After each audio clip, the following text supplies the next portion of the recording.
You already know what you're supposed to do. You've known for years. And you're still not doing it. That's not a motivation problem. That's a discipline problem. Welcome back to my channel. Motivation is a feeling.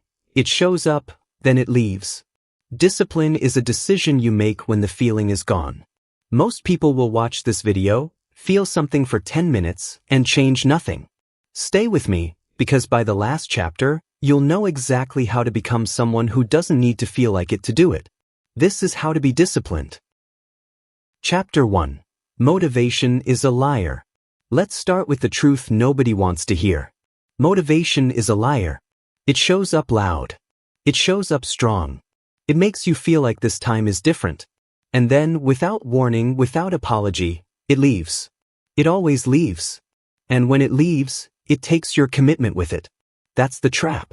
That's the trick motivation plays on you, over and over, year after year. You have felt this before. You know exactly what I'm talking about. The new year begins and you feel it, that surge, that fire, that certainty that this is the version of you who finally changes. You buy the gym membership. You download the app. You write the plan. For 3 days, maybe 5, you are unstoppable. And then day 6 comes. You're tired. It's raining. Something came up at work. You tell yourself you'll start again tomorrow. And tomorrow becomes next week.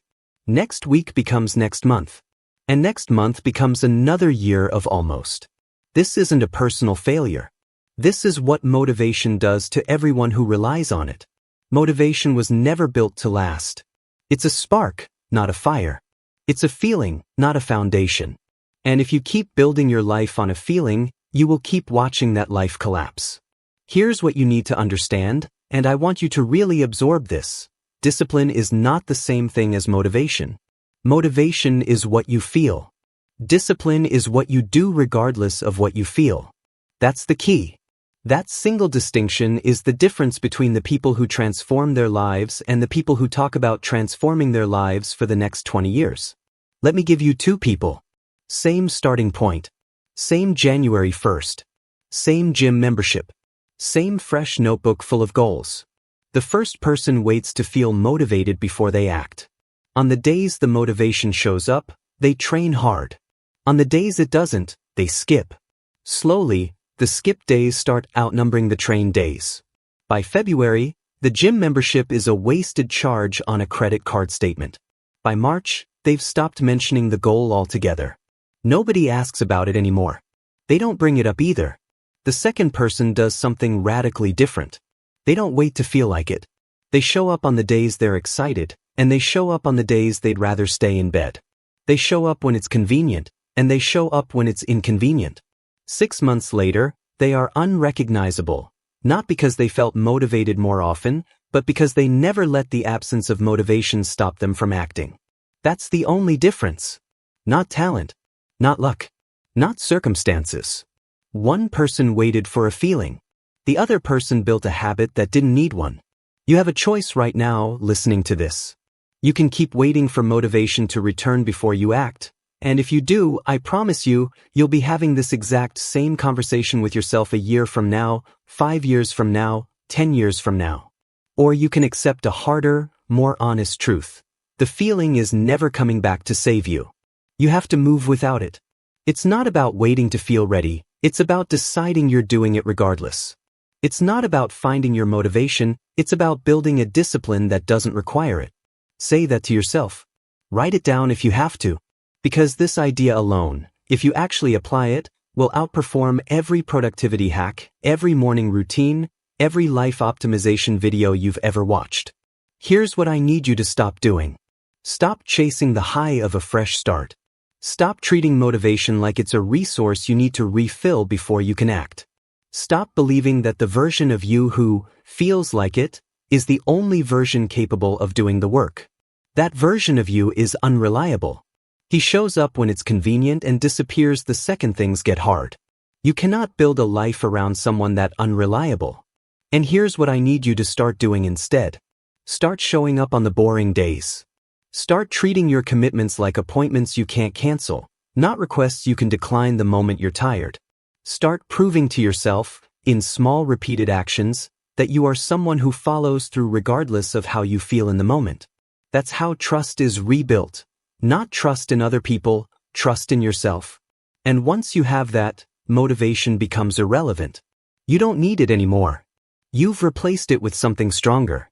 You don't need permission to start. You don't need to feel ready. You don't need the mood to strike, the sign to appear, or the stars to align. You need one decision, repeated daily, regardless of how you feel when you wake up. That's it. That's the entire mechanism behind every disciplined person you've ever admired. They aren't more motivated than you. They just stopped depending on motivation a long time ago. Motivation gets you started. Discipline gets you finished. Say it again. Motivation gets you started. Discipline gets you finished. Let that sentence replace every excuse you've used for the last several years. You understood the lie today. Now you have to live like you understand it, tomorrow and the day after, on the days you feel unstoppable and on the days you feel like giving up.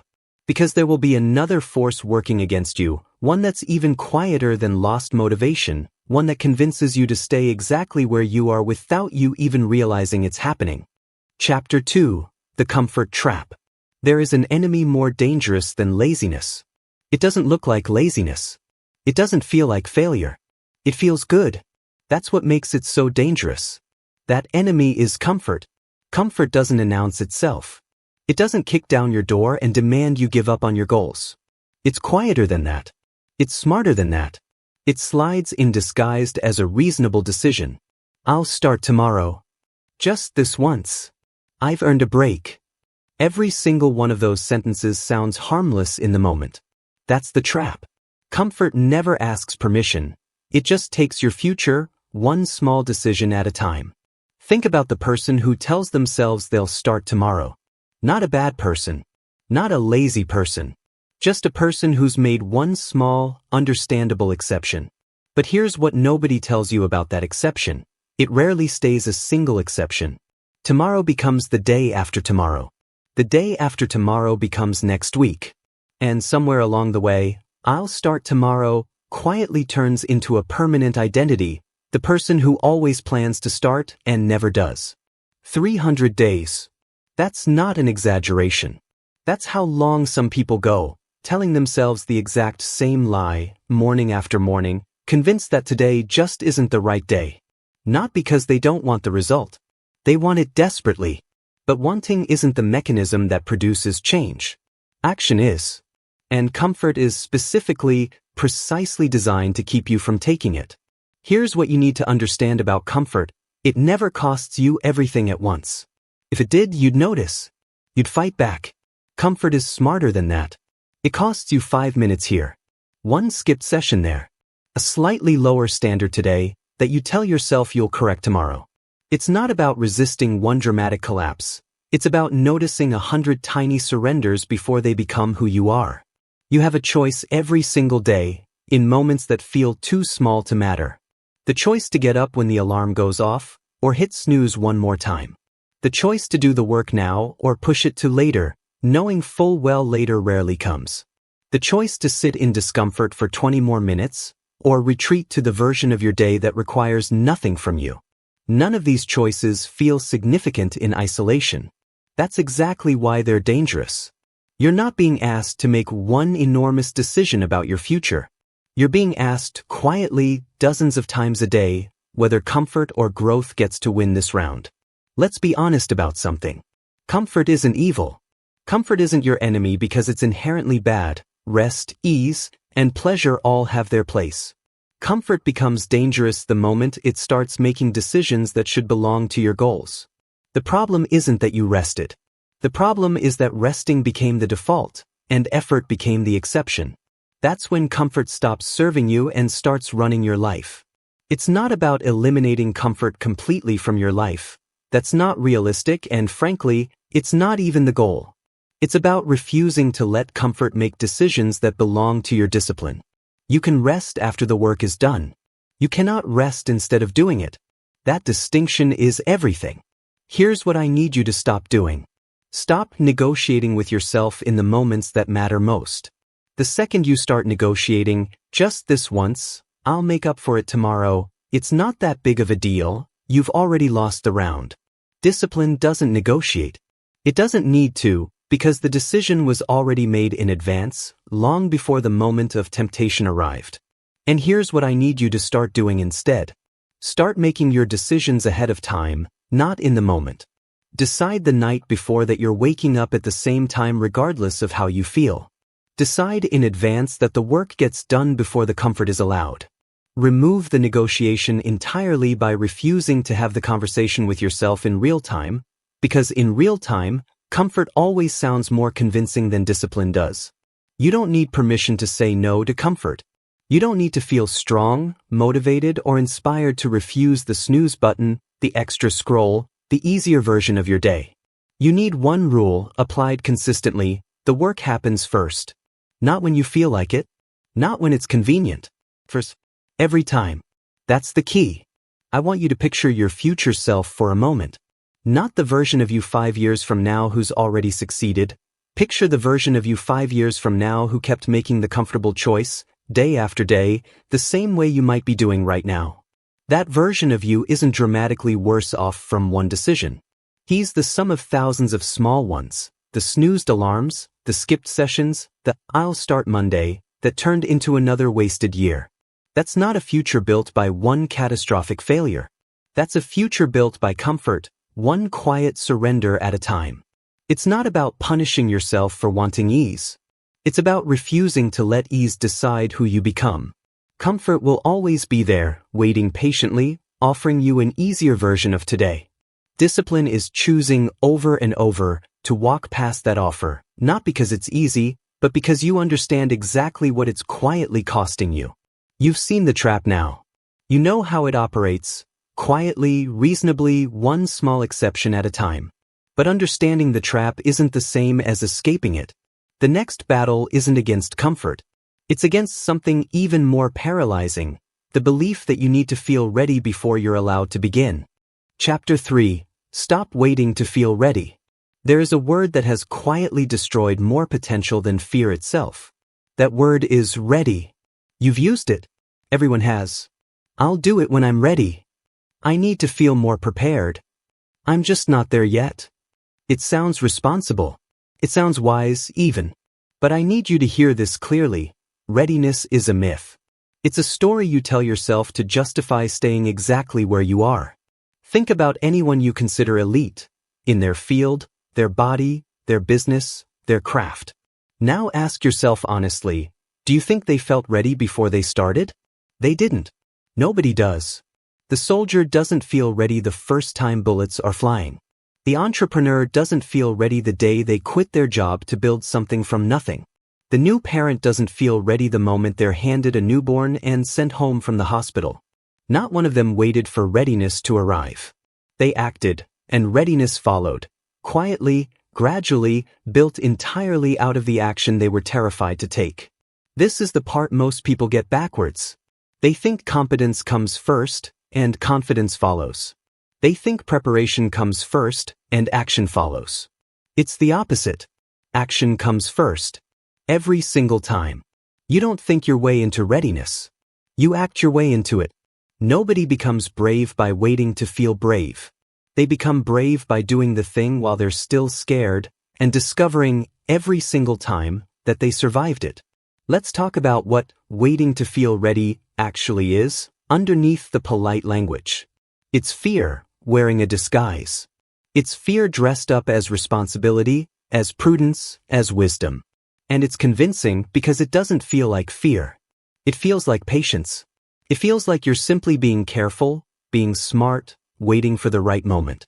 But the right moment is a fiction. There is no future version of you who wakes up one day fully prepared, fully confident, with all the fear removed.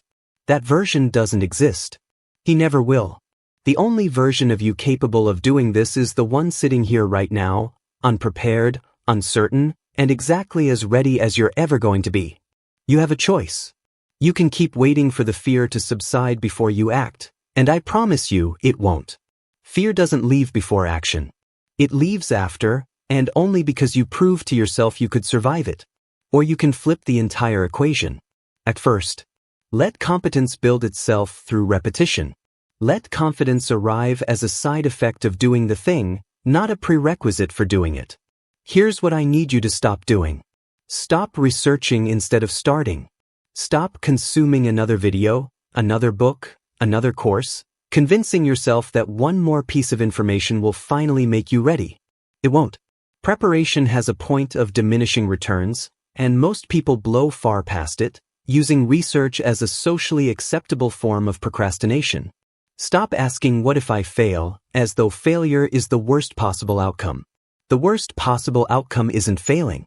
It's staying exactly where you are for another year, another 5 years, another decade, comfortable, unchanged, and quietly aware the entire time that you never even tried. And here's what I need you to start doing instead.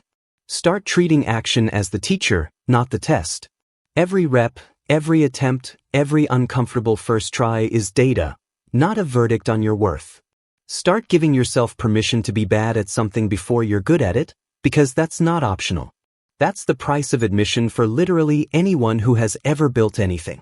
Start moving before the fear disappears, because if you wait for it to disappear first, you'll be waiting for the rest of your life.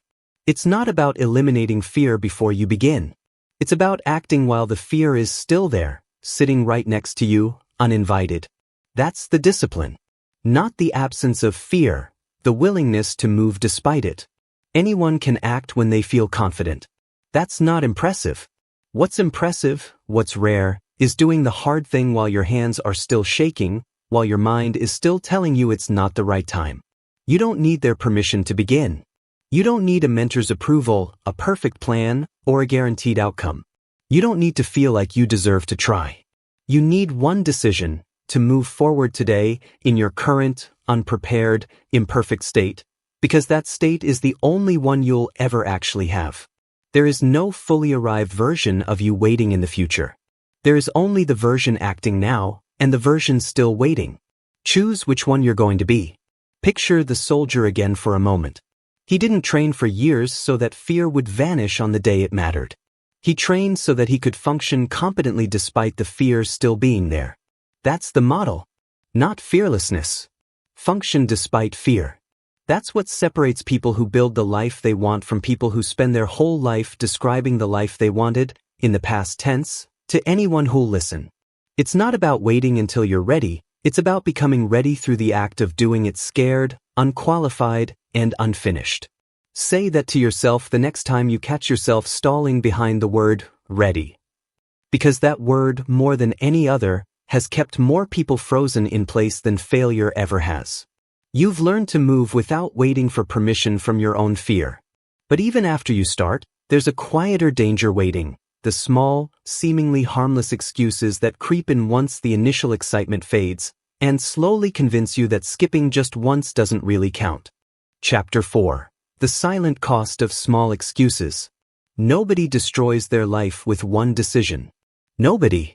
Not once, in the history of human failure, has a single bad choice been the entire cause of someone's downfall. It's never the big collapse that gets you.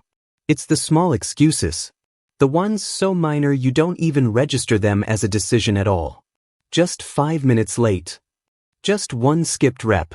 Just one missed page. Each of these sentences sounds completely reasonable in isolation. And that's exactly the danger, because none of them are isolated. They compound. They stack silently, invisibly, until one day you look at your life and don't recognize the person staring back. You didn't get there through one dramatic failure. You got there through hundreds of small excuses you never thought were significant enough to matter. Let's talk about how this actually works, mechanically, because understanding the mechanism is what gives you power over it. Excuses behave exactly like debt. Financial debt doesn't destroy you the first time you overspend. It destroys you through interest, the slow, compounding cost of a decision you made once and then kept making without noticing the balance growing in the background. Every small excuse works the same way. It doesn't cost you today. It costs you later, with interest, in a currency you won't recognize until the bill comes due. Your standards, your identity, your belief in your own word. Here's what makes this especially dangerous. You don't feel yourself declining in real time. Decline is invisible day to day. You feel exactly the same on the day you skip a workout as you did the day before. You feel exactly the same the day you show up 5 minutes late as you did the day you were on time. There's no dramatic moment where you can point and say, that's where it went wrong. It's not one moment. It's the accumulation of moments you dismissed as too small to count. You have a choice every time an excuse presents itself, and I want you to understand what that choice actually is. It's not a choice about the excuse itself. Skipping one rep genuinely doesn't matter in isolation. Being 5 minutes late genuinely doesn't destroy anything on its own. The choice isn't about the excuse, it's about what the excuse represents. Every time you accept it, you're not just skipping a rep or missing a page. You're casting a vote for the version of yourself who negotiates instead of commits. And that vote adds up. Small excuses don't feel like betrayal, but that's exactly what they are. They are you quietly betraying your own word to yourself in increments too small to trigger guilt. If you broke a promise to someone else the way you break promises to yourself, constantly, casually, without consequence, you would lose their trust entirely. Yet you extend yourself infinite forgiveness for the exact same behavior, over and over, and wonder why your self-trust keeps eroding. Here's what I need you to stop doing. Stop treating small commitments as optional simply because they're small. Stop telling yourself that consistency only matters for the big things. The big things don't exist in isolation, they're built entirely out of small things, repeated. Stop giving yourself a pass because it's not that important, when the truth is, the importance was never in the task itself. It was in what honoring that task, every time, was building inside you. And here's what I need you to start doing instead. Start treating every small commitment as a rehearsal for who you're becoming. When you follow through on something trivial, showing up on time, finishing the small task, doing the extra rep, you're not proving the task mattered. You're proving to yourself that your word means something. That's the actual prize. Not the rep, not the 5 minutes. The evidence, stacking up, that you are someone who does what they said they do. It's not about the size of the excuse, it's about the precedent it sets. A 5-minute excuse today becomes a 50-minute excuse next month, because you've already proven to yourself that negotiation is available. Discipline isn't built by never being tempted to make an excuse. It's built by refusing the small ones consistently enough that the large ones never get a foothold. You don't need permission to hold a boundary with yourself over something that looks insignificant to everyone else. Nobody else needs to understand why you refuse to skip it. Nobody else is living with the compounding cost of your excuses, you are. The workout that seems irrelevant to anyone watching is, to you, either another deposit into self-trust or another withdrawal from it. Nobody sees the difference from the outside. You feel it every time on the inside. I want you to think about compounding interest one more time, but in reverse. Just as small excuses compound into collapse, small disciplines compound into transformation. The 5 minutes of consistency, repeated for a year, becomes a different person entirely.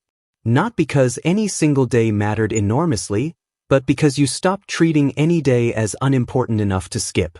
It's not about being perfect, it's about refusing to let "it's just this once" become your default operating language.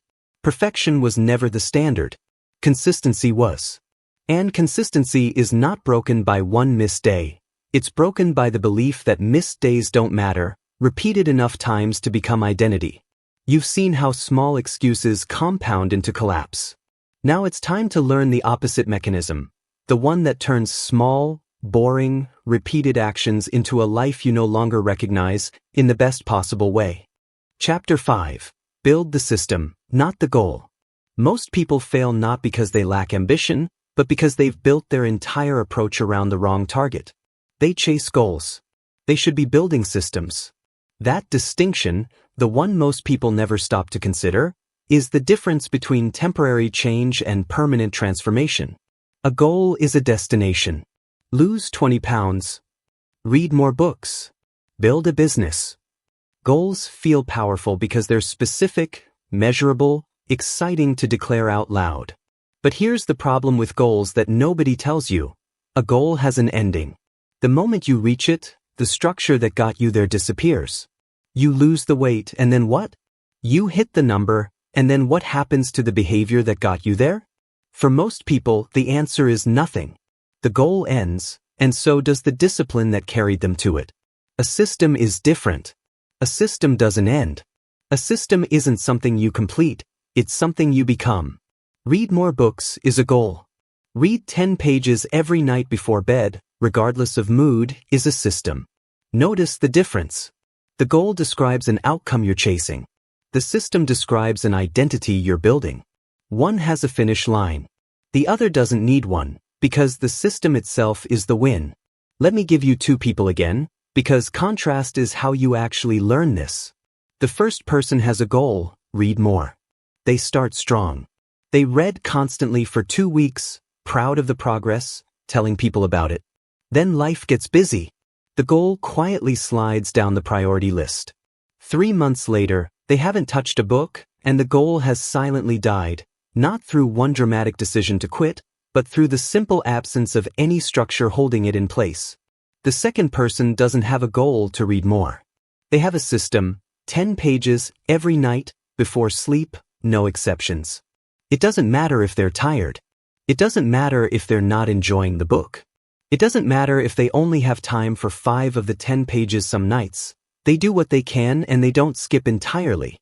A year later, they've read more books than they ever could have through willpower alone, not because they were more disciplined in the moment, but because the system did the work that motivation was never going to do reliably. That's the key. Goals rely on your enthusiasm being renewed constantly. Systems don't need enthusiasm at all. They need repetition. And repetition doesn't care how you feel. Here's what I need you to understand about why systems outperform goals every single time. A goal creates pressure and then releases it the moment you hit the target, or the moment you give up on it. Both outcomes end the behavior. A system, on the other hand, has no endpoint to release you from. It just keeps running quietly in the background of your life, whether you're thinking about it or not. That's what makes it powerful. It doesn't depend on you remembering why it matters every single day. It just happens because you've built it into the architecture of how you live. You have a choice in how you approach every ambition you have. You can set a goal, chase it with initial enthusiasm, and watch that enthusiasm fade the way it always does. Or you can build a system, smaller, less exciting to announce, but infinitely more durable, and let that system carry you past the point where motivation alone would have quit. Here's what I need you to stop doing. Stop setting goals as if declaring them is the hard part. Declaring a goal is easy. Anyone can say, I'm going to get in shape, or I'm going to build a business. That sentence costs nothing. Stop mistaking the announcement of ambition for the mechanism that actually produces it. And stop abandoning your systems the moment you hit, or miss, a goal, because that's exactly when most people quit, right after the initial target, when there's no more scoreboard telling them to continue. And here's what I need you to start doing instead. Start asking a different question. Not what do I want to achieve, but what do I need to repeat? Not what's the outcome I'm chasing, but what's the smallest version of this behavior I can do every single day without exception? Build that. Protect that. Because the outcome you want isn't actually the thing you need to focus on. It's the inevitable byproduct of a system run consistently over time. It's not about the size of the goal, it's about the durability of the system underneath it. A massive goal with no system behind it will collapse the first time life gets difficult. A modest system, run consistently for years, will produce results that dwarf what the goal alone ever promised. Goals are what you want. Systems are who you become. Say that again, because it's the entire chapter in one sentence. You don't become disciplined by wanting discipline. You become disciplined by building a system so small, so repeatable, so resistant to your mood, that skipping it becomes more uncomfortable than doing it. You don't need permission to abandon the goal-chasing model everyone else is using. You don't need a dramatic transformation story to justify starting small. You need one system, small enough that you can't talk yourself out of it, repeated daily until it's no longer a decision, it's just who you are. You've learned to build the structure that carries you past motivation. But there's a deeper truth waiting underneath all of this. One about the hours nobody sees, the repetition nobody applauds, and why the willingness to endure that is what actually separates the people who transform from the people who merely try. Chapter 6. The Discipline of Boredom. Nobody warns you about this part. Every story of transformation you've ever watched skips over it entirely because it doesn't make for compelling footage. But it's the truest thing I can tell you about mastery. Almost none of it is exciting. Almost all of it is boring.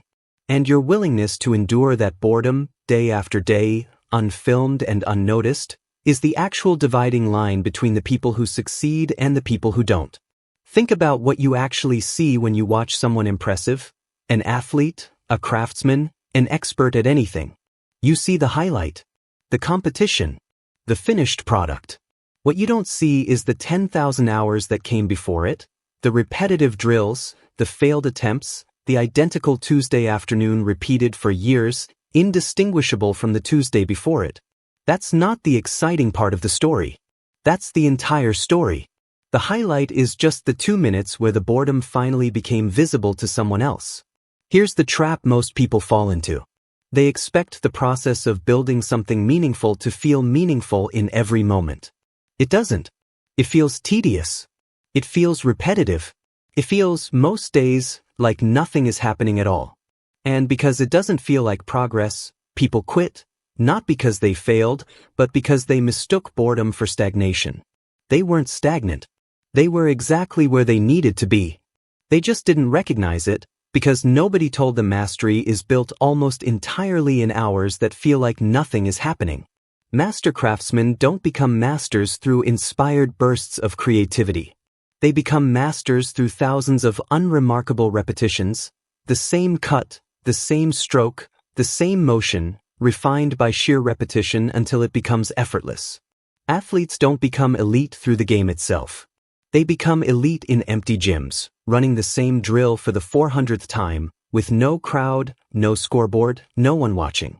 Monks don't achieve stillness through dramatic breakthroughs. They achieve it through the same seated posture, the same breath, repeated for years, long after it stopped feeling like anything new. If it's not boring yet, you haven't done it enough. That's the key. That sentence should sit uncomfortably with you, because it means the boredom you've been avoiding, the boredom you've mistaken as a sign you're on the wrong path, is actually the sign you're on the right one. The path to anything worth having runs directly through hours that feel like nothing. There is no shortcut around that terrain. There is only your willingness to walk through it anyway. You have a choice every time boredom shows up in your process. You can interpret it as a signal to stop, to search for a new method, a new plan, a new approach that feels more exciting. Or you can recognize boredom for what it actually is, evidence that you're repeating the fundamentals enough times for them to actually change you. Excitement is what you feel when something is new. Boredom is what you feel when something is becoming permanent. You should want the second one. Here's what I need you to stop doing. Stop chasing novelty disguised as progress. Stop switching workout programs, business strategies, or study methods every few weeks because the current one has stopped feeling fresh. That restlessness isn't ambition, it's avoidance, wearing ambition's clothing. Every time you abandon a boring, working process in search of an exciting new one, you reset the clock on the repetition required to actually get good at anything. And here's what I need you to start doing instead. Start treating boredom as a milestone, not a warning sign. When a task that once felt difficult starts to feel dull, that's not a signal to quit, that's proof it's working. Start protecting the boring, repeated, unremarkable parts of your process the same way you'd protect anything valuable, because they are, quietly, the most valuable part of the entire system. The highlight reel isn't built in the highlight. It's built in the 1,000 identical repetitions leading up to it. It's not about finding a process exciting enough to sustain your interest forever. It's about building enough tolerance for boredom that your interest becomes irrelevant to your consistency.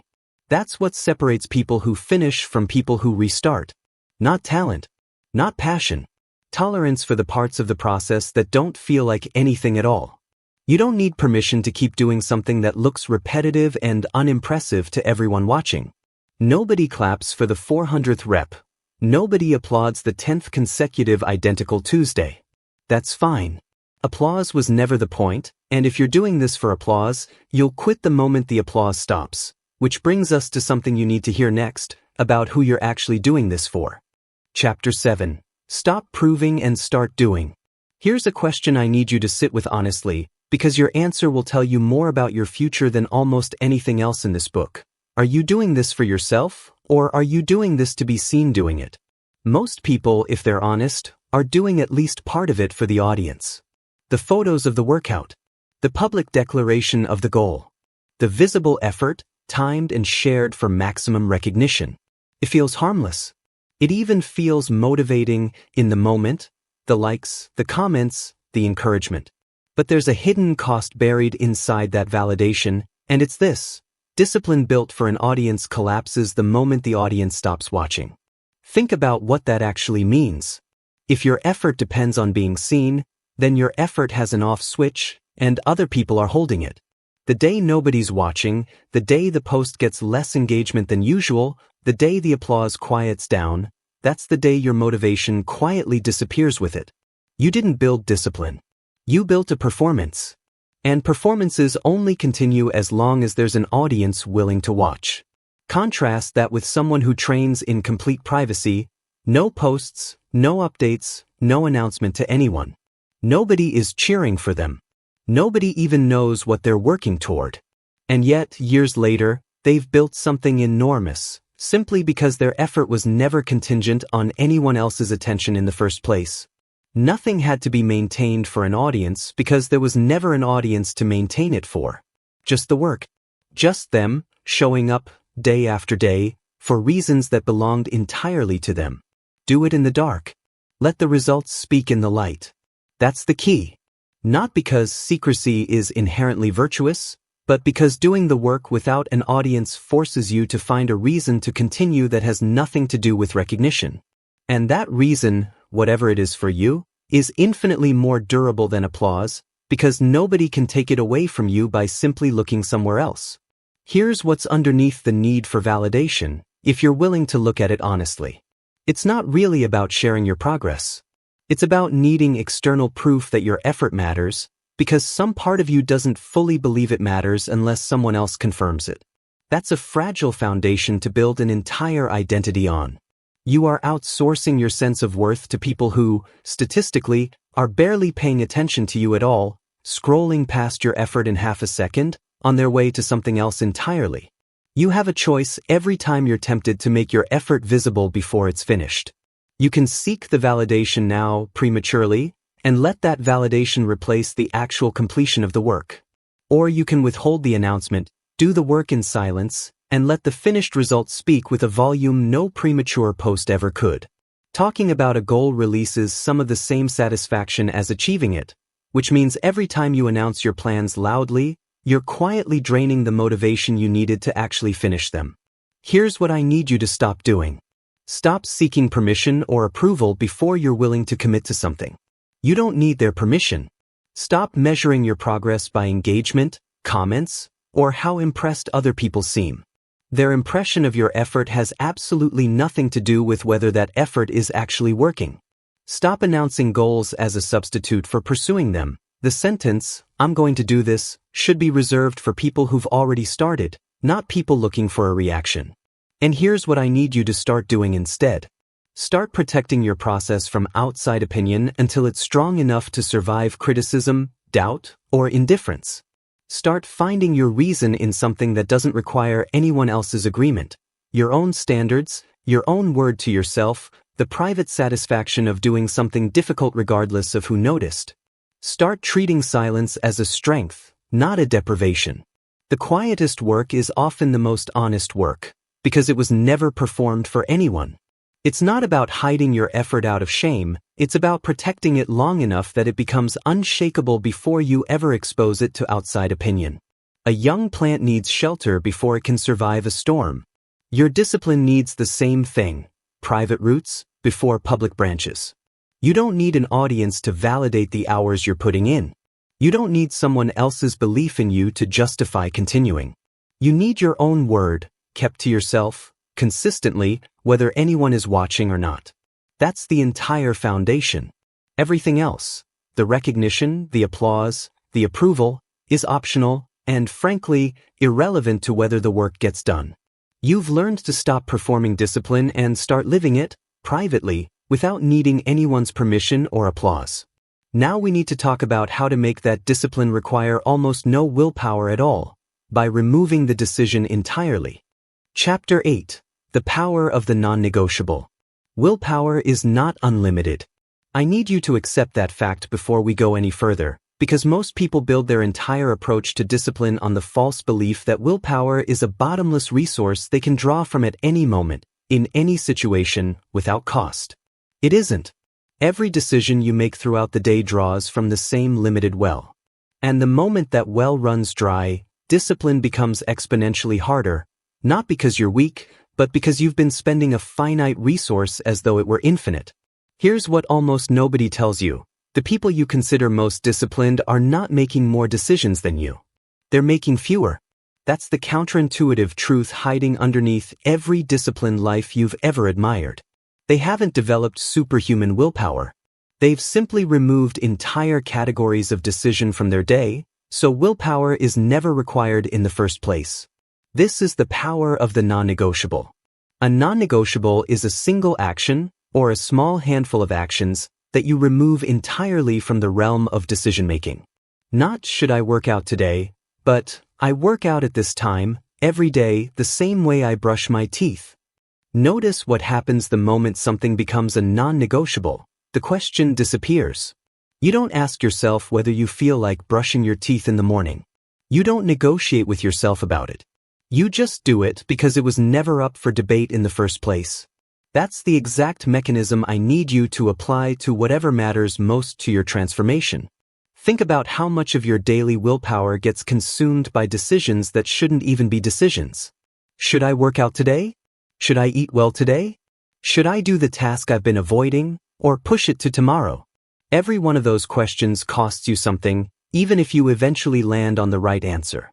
And by the time you've spent your willpower answering 10 small questions like that, you have almost nothing left for the moments that actually require strength. The hard conversation, the unexpected crisis, the real test of who you are. The strongest people aren't making more decisions. They're making fewer. That's the key.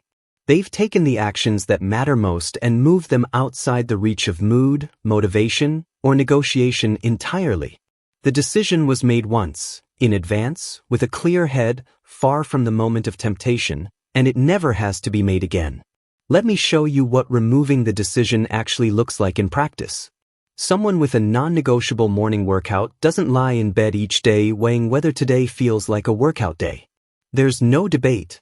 The debate happened once, when they decided this was simply what they do, regardless of mood, weather, or how they slept.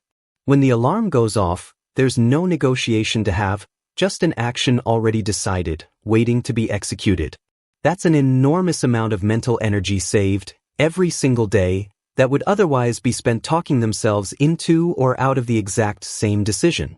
Compare that to someone who treats the same workout as optional, dependent on how they feel each morning. Every single day becomes a negotiation. Every single day drains willpower before the workout even happens, and some days, the negotiation simply wins because willpower, spent early on a decision that shouldn't have been a decision, runs out before the action does. You have a choice in how many decisions you allow your day to contain. You can leave everything open to negotiation, flexible, mood-dependent, decided fresh each morning, and accept that some days the mood will lose. Or you can identify the one or two actions that matter most to the person you're building and remove them from the negotiation entirely. Make them automatic. Make them non-negotiable. Make them as unquestioned as brushing your teeth. Here's what I need you to stop doing. Stop treating your most important habits as daily decisions. The moment something important is left open to daily negotiation, you've guaranteed that eventually, on a hard enough day, it will lose. Stop believing that flexibility is always a virtue. In the case of your core disciplines, flexibility is often just a polite word for inconsistency. And here's what I need you to start doing instead. Start identifying the one or two actions that matter most to your transformation, and decide, once, with total clarity, that they are no longer optional. Not, I'll try to. Not, I'll do my best. Decided. Immovable. Start building your day around protecting that non-negotiable the same way you'd protect an appointment with someone you respect too much to cancel on. It's not about willpower, it's about architecture. You don't need more strength to resist temptation if you've built a life where the temptation never gets a vote in the first place. That's the entire principle. Discipline isn't a constant battle of willpower against desire. It's the removal of the battle altogether by deciding the outcome in advance. You don't need permission to make something non-negotiable in your own life, even if it looks rigid to people who've never committed to anything that firmly.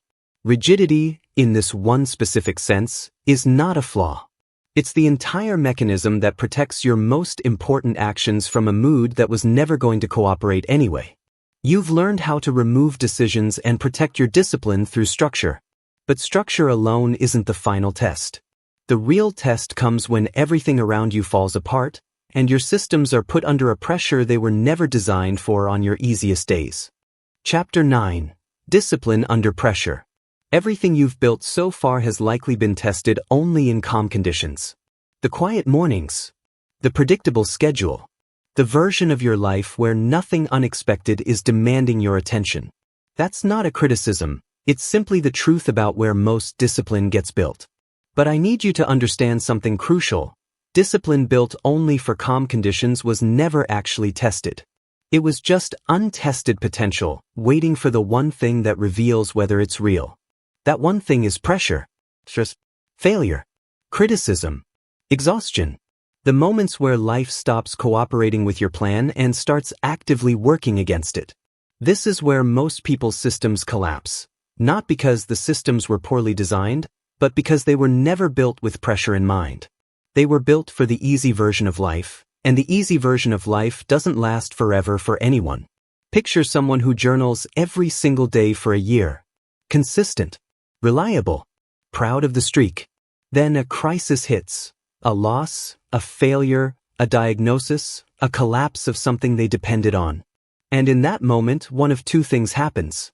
Either the habit survives the crisis, becoming even more valuable precisely because it's needed most in that moment, or the habit dies instantly, abandoned the second it becomes inconvenient, revealing that it was never actually load-bearing in their life. It was decoration. It looked like discipline during the easy months, but it was never tested against anything real. Here's the part one needs you to sit with. Pressure doesn't build your character. It reveals it. You don't become a different person the moment things get hard. You become a more visible version of who you already were the whole time. If your discipline only existed on easy days, pressure doesn't corrupt it. Pressure simply exposes that it was never discipline to begin with. Discipline you only have on easy days was never discipline at all. That's the key sentence in this entire chapter. Say it again. Discipline you only have on easy days was never discipline at all. Anyone can maintain a habit when life is cooperating. That's not impressive. That's not even discipline. That's just convenience, wearing discipline's name. Real discipline announces itself specifically in the moments convenience disappears. Here's what makes this so important to understand in advance, before pressure ever arrives. Most people don't decide how they'll respond to a crisis while they're inside of it. They decide by default, in the panic of the moment, usually by abandoning whatever structure feels hardest to maintain. That's backwards.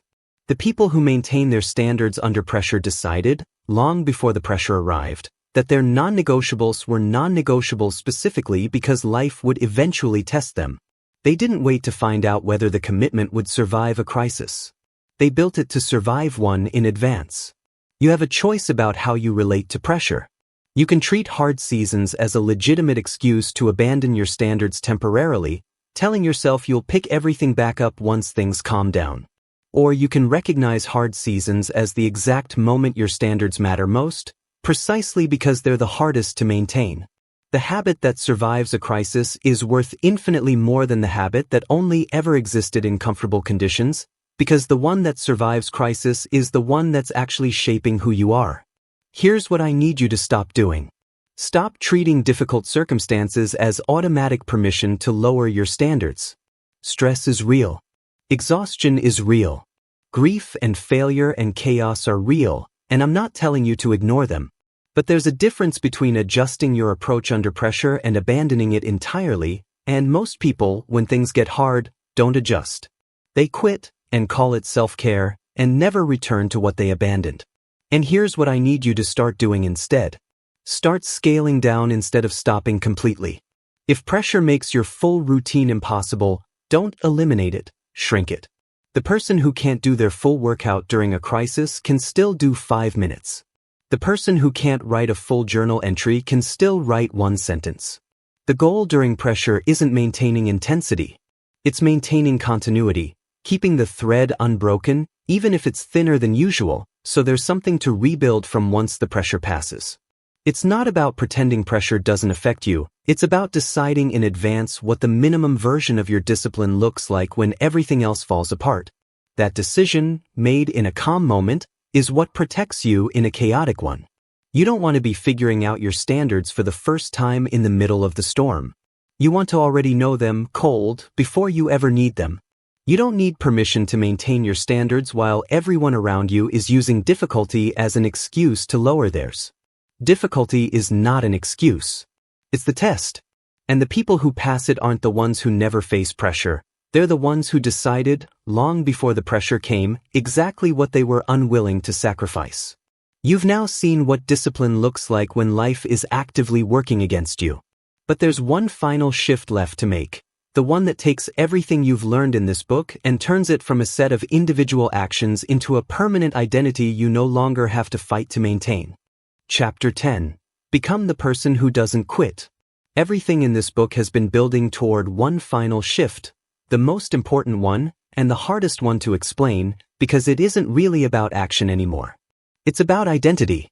At some point, discipline stops being something you do and becomes something you are. That transition is the entire goal. Not another habit. Not another system. A different person, entirely, standing where the old one used to be. Here's how that transition actually happens, because it's not automatic and it's not immediate. It happens one repeated action at a time, so slowly you often can't see it occurring in real time.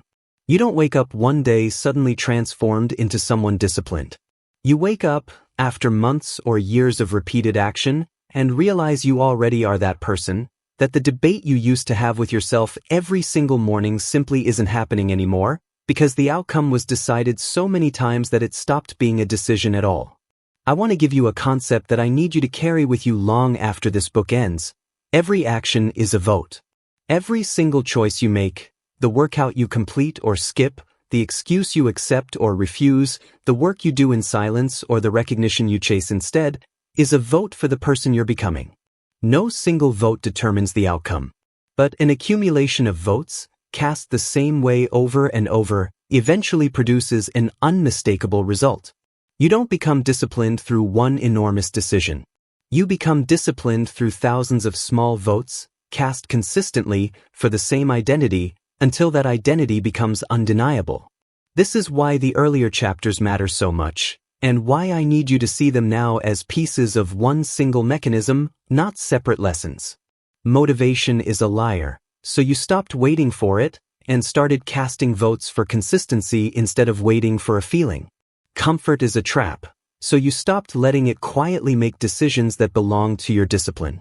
Readiness is a myth, so you started acting before you felt qualified and let competence follow instead of waiting for it to arrive first. Small excuses compound, so you started treating even the trivial commitments as votes worth protecting. Systems outlast goals, so you built structures that didn't depend on your mood. Boredom is where mastery lives, so you stopped mistaking tedium for the wrong path. Validation is a trap, so you started doing the work in private for reasons that belonged entirely to you. Non-negotiables remove the battle, so you stopped spending willpower on decisions that should have already been made. And pressure reveals character, so you built a version of discipline strong enough to survive the moments that actually mattered. Every one of those chapters was never really about the specific topic. It was about the same underlying mechanism, applied to a different obstacle each time. Cast the vote over and over until the identity becomes permanent. Here's what I need you to understand about quitting, because it's not what most people think it is. Quitting isn't usually one dramatic decision to stop. It's rarely a person waking up and declaring they're done. Quitting is almost always a long, quiet accumulation of small surrenders, the same small excuses from Chapter 4, repeated so many times that eventually there's nothing left to quit, because the commitment already died months earlier without a formal announcement. If small excuses compound into collapse, then the opposite is equally true. Small, repeated commitments compound into a person who becomes, structurally, incapable of quitting, not because quitting never crosses their mind, but because the identity they've built no longer has room for it. You have a choice, right now, in this exact moment, and it's the same choice you'll have tomorrow, and the day after that, for the rest of your life. You can cast a vote for the person who waits for motivation, who lets comfort make the decisions, who needs to feel ready, who accepts the excuse because it's small, who chases the goal instead of building the system, who quits the moment it gets boring, who needs an audience to keep going, who negotiates every single day instead of deciding once, who lowers the standard the moment pressure arrives. Or you can cast a vote for the opposite person, built, action by action, out of everything in this book. Every action is a vote. Who are you voting for today? That question doesn't end when this book ends. You'll be answering it tomorrow morning, in a decision that feels too small to matter. You'll be answering it next week, when comfort offers you an easier version of your commitment. You'll be answering it a year from now, when pressure tests whether any of this actually took root. The book ends. The voting doesn't. It's not about becoming disciplined once and being done with it. It's about becoming someone who keeps voting the same way, consistently, long after the initial motivation of hearing this book has faded, because it will fade the same way all motivation eventually does. What won't fade if you've actually built it is the identity underneath it. The person who doesn't need to feel like it. The person who does it anyway. You don't need their permission to become this person. You don't need perfect conditions, complete readiness, or anyone else's belief in you.